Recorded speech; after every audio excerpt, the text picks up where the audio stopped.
In this episode of Trekking Through Compliance, we take up the apple. Compliance, the final frontier. Tom Fox is the voyager of Trekking Through Compliance. His mission? To explore the original series and seek out and share what it can teach you about compliance. Here's your host, Tom Fox.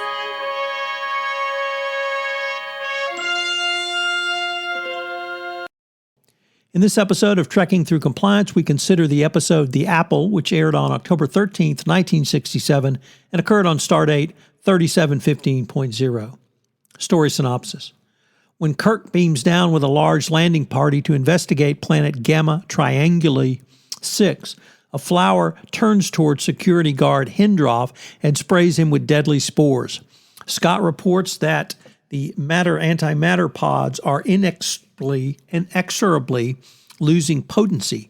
He believes it has something to do with the planet's unusual magnetic field. Kirk sends Valerie and Marple to scout out the way and detects to the nearest village. Spock then detects a presence of a humanoid watching them and also detects planet-wide vibrations. Spock also finds a curious low-density rock which explodes unexpectedly when he tosses it away. Spock runs in the way of another flower which is about to spray Kirk and catches the darts in his own chest. McCoy injects Spock with a Massiform D, but does not respond, and Kirk asks Scotty to beam them all up. The Enterprise's matter-antimatter pods have already been drained by what Scott now identifies as some sort of beam from the planet, and Scotty attempts to beam them up, fails, leaving the landing party stranded. Spock recovers, but the landing party is then surprised by a rapidly moving electrical storm despite the absence of nearby clouds. The ground also begins to smoke. Valerie attempts to report him by communicator, but his communication is jammed. The landing party goes to investigate, but Valerie is tragically killed when he runs over one of the exploding rocks. The humanoid returns, and Kirk has Chekhov and Spock create a diversion while he sneaks up on the Watcher. Kirk attacks him, evoking tears. Kirk promises not to hurt him again, and the humanoid tells Kirk that his name is Akuta, the chief of the primitive people he calls the Feeders of Vaal. He appears to be in some sort of communication with Vaal, since Spock notices antennae emerging from either side of his head. Kirk also asks to be taken to Vaal, just as Scott reports that the Enterprise is being dragged to the planet by a tractor beam from the planet. Akuta takes Kirk to Vaal, who appears to be a door into a hill in the shape of a dragon's head. Spock's tricorder shows that the entrance leads into the planet's interior and is surrounded by a force field. When Akuta takes the landing party to meet the rest of the people of Vaal, Kirk notices a strange lack of children and finds that Vaal has forbidden love, i.e. sex, providing replacements as they are needed. Sienna introduces herself to Spock and is greatly amused when he tells her his name. McCoy finds that the people are in perfect health without any disease or aging. Kirk and Spock then witness a ceremony in which the people of Vaal provide it with fuel.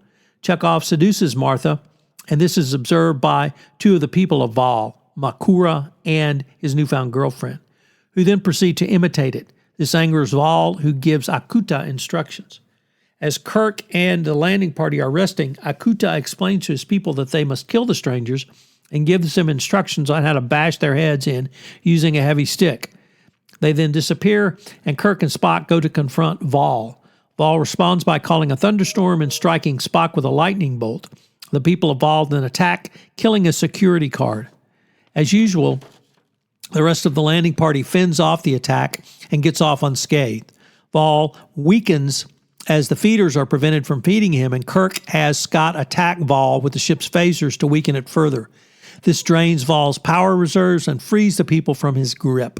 Spock accuses Kirk of giving the people the equivalent of the apple of knowledge and driving them from their own Eden. But Kirk maintains that Spock's resemblance to the devil is much more apparent than his own.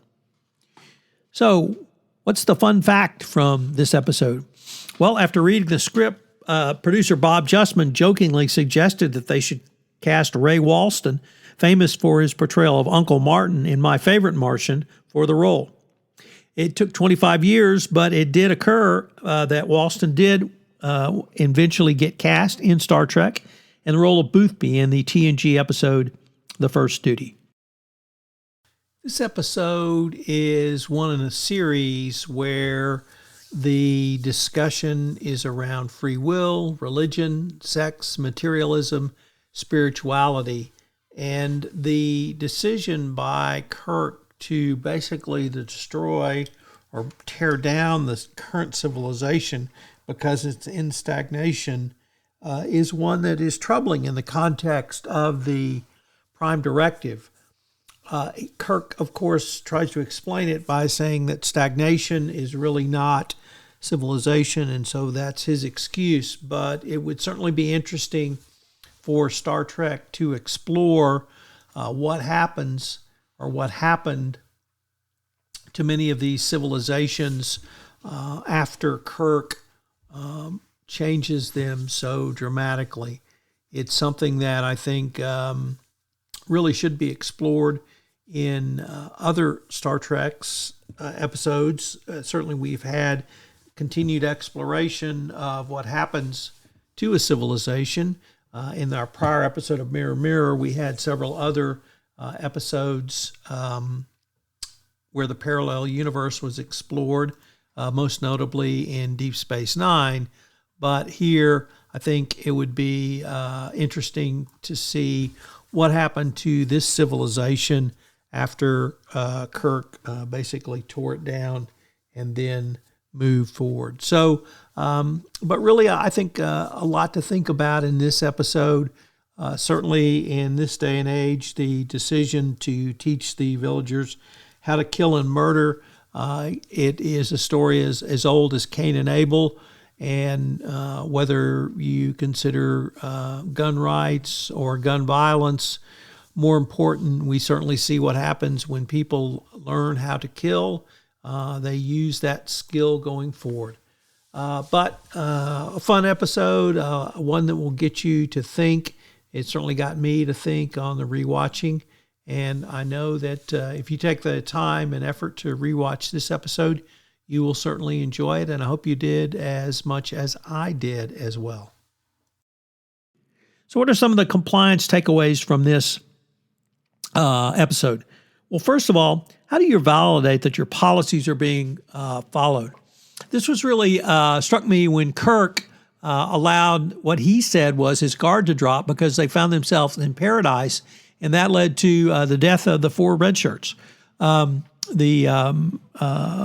recognized that he had not followed standard landing party protocols and had relaxed somewhat. So recognizing that if things appear safe, you're probably going to relax. Nevertheless, that's why you need robust protocols in place. So when the situation does occur, you will know how to respond.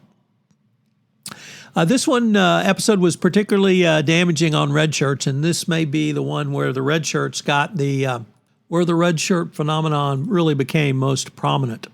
4 red shirts died in this episode, and every red-shirted male in the landing party died horribly. Hindroff was killed by the plant's poison darts, Kaplan by lightning, Mallory is blown up by an exploding rock, and later Marple is beaten to death by the villagers. So obviously, this is going to be high risk throughout the episode, and it really asks the question, or begs the question, rather, how are you going to manage high risks? Unfortunately, it became a trope for Star Trek that if you were going to wear a red shirt, you were going to die. So think of Nog in Deep Space Nine and how far down the road that goes. And finally, what's your board of directors' role in your best practices compliance program? Do they actually engage in oversight? Do they engage with your chief compliance officer, or do they sit there and listen to facts and figures that really have no meaningful information for them in their oversight role? So as a chief compliance officer, you need to make sure the board is engaged with you. You may need to teach them what their role is, but you need to provide them with the information so that they can actually engage in oversight to protect the company going forward. Hope you'll join me again tomorrow where I take up the episode, The Doomsday Machine. If you enjoyed this episode of Trekking Through Compliance, you can help it grow by sharing it with the biggest Trek fan you know.